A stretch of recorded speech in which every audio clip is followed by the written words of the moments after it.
this is Orsi and this is going to be my first impression of the newest edition of the Moonchild Tarot, which is the Shadow edition, I think that's called. I'm not entirely sure right now, looking for it. It's not on the box, I think. Oh no, Shadow Work edition, sorry. Kind of remember that it's just a shadow for, I don't know why. No, whatever. So it's the Shadow Work edition. So this is the box. It's a relatively new deck, I think. I mean, it's been shipping for a while. This is, oh, I haven't even noticed when I opened it, but there's some sparkliness inside of the top part of the box because of the material that was used. Blooming light, blooming shadow. Yeah. And there's the Seek the Unseen in the bottom. It's a bit loose, which I guess is still better than if it would be too tight. Then I would be complaining that I cannot open it. So, you know. Honestly, just quickly, my experience with the order. I pre-ordered this deck in January. And, you know, I knew that it was a pre-order. Pre-orders are always getting delayed, especially these days. You know, in the past couple of years, paper shortage, shippings are always changing and costs are going up. So, you know, I was expecting delays. I'm not, you know, like mad about that because it's not in the hands of the creator. You know, they do their best. This is what you get. But honestly, the deck was promised to be released in spring. Well, you can, you know, interpret spring very loosely. It can be beginning from March till, I don't know, maybe in some parts of the world until June or something like that. But it's definitely not the middle of August.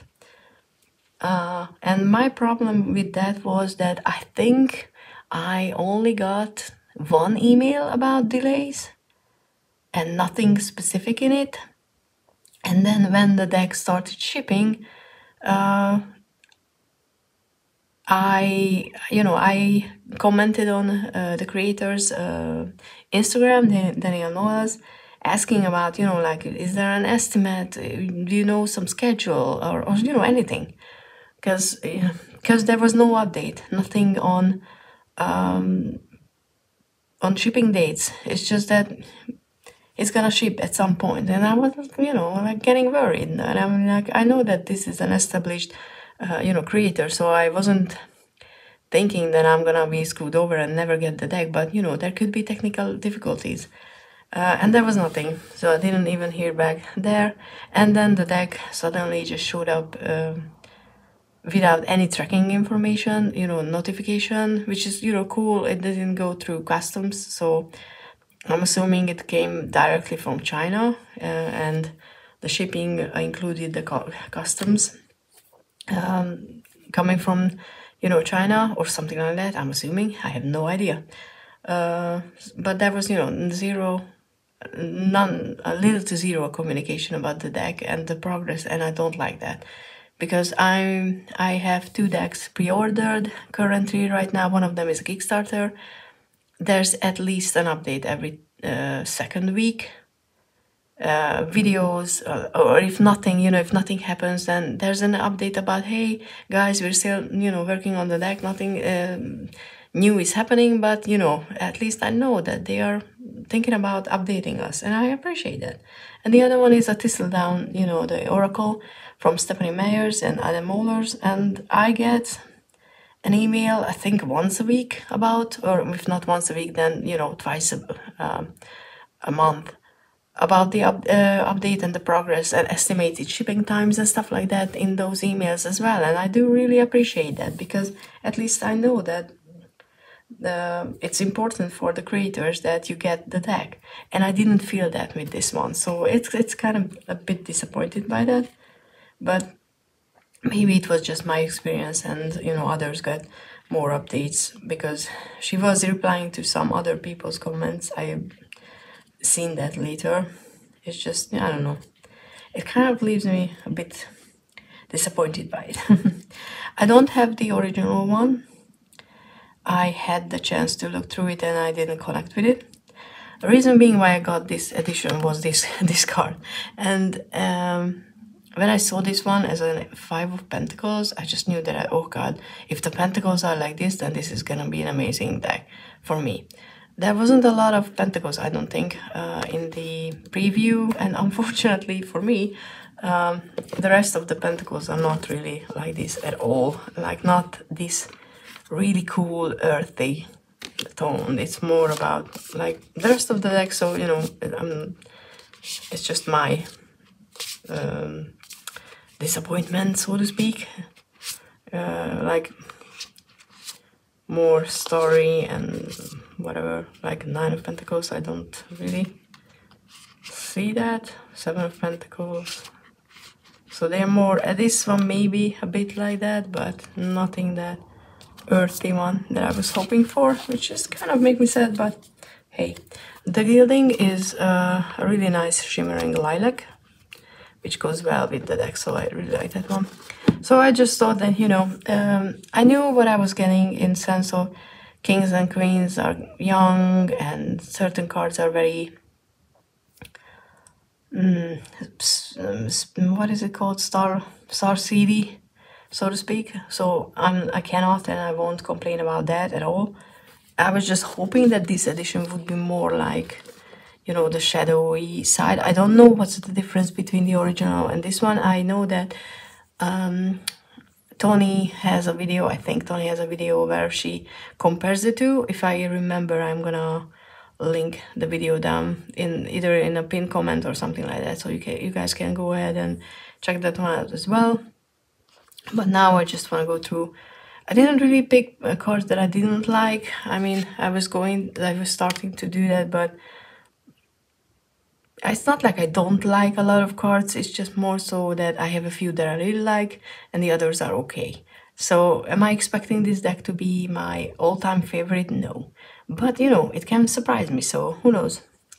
But, for example, the strength is not something that I don't feel strength coming from this card. Yes, there's the lion, but the posture of the woman in the card, I don't know, I don't feel like this is representing strength. And this guy is too young and too, I don't know, I don't see the strength and stableness in this guy that I connect with the Emperor energy. But you know, that's just me. We all look at cards differently, so I'm sure that for someone this is the perfect Emperor. Nothing's wrong with that. So 5 of Pentacles was, like I said, the card that made me want to buy this deck. I really like a lot of the Knights, actually. The Knight of Swords, I appreciate, you know, the connecting to that idea, getting that inspiration from above that you're gonna fight for that cause that you're getting. It's a sacred cause, so to speak. The Knight of Swords most of the time thinks, at least believes, that they are fighting for, which I really appreciated. The 9 of Cups, also really cool. I like the 8 of Cups mostly because I really like this model. I don't know why, but she's really cool. And I like how it looks as well, of course. I like the 2 of Cups as well. It's self-reflection. It's more about the self-love aspect of the card, which is not a bad thing at all. The Dark Whale, that is a really cool card.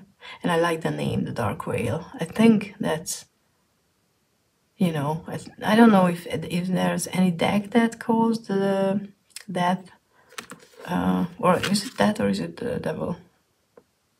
Oh wait, because they're, you know, they're not numbered, so now I just confused myself. I can't even talk. Let me just check quickly if I'm confusing myself with something. Justice and no, it's the Devil. Oh, for some reason I thought that this is that, because it made more sense to me as that for some reason, but this is that. So I apologize. Because I was thinking that, you know, the Dark Whale is cool and perfect for death, because, you know, it's life after and death is separated by a whale. I mean, it's good for the devil as well, but interesting. Freudian, what I see in in the deck card. Hermit, it's more about the enlightenment aspect of the card, which I really like. Lovers, it's quite simple, very traditional in a sense, but I like it. The Hierophant is really cool as well. It's not specifically a person, which is is good. High Priestess, she's good. A Foal as well. And I really like the page ones as well. I don't know. I know there's a lot of Star City energy in it, but it still feels like it's connected to that inner passion, or not necessarily passion, but that pull that when you're connecting to you're trying to connect to your purpose. I kind of see that in this card as well. Oops, really well. So yeah, this is the back. The guidebook is quite chunky. I'm assuming it was like this for the first deck. There are extra cards I forgot to show before I show you the guidebook.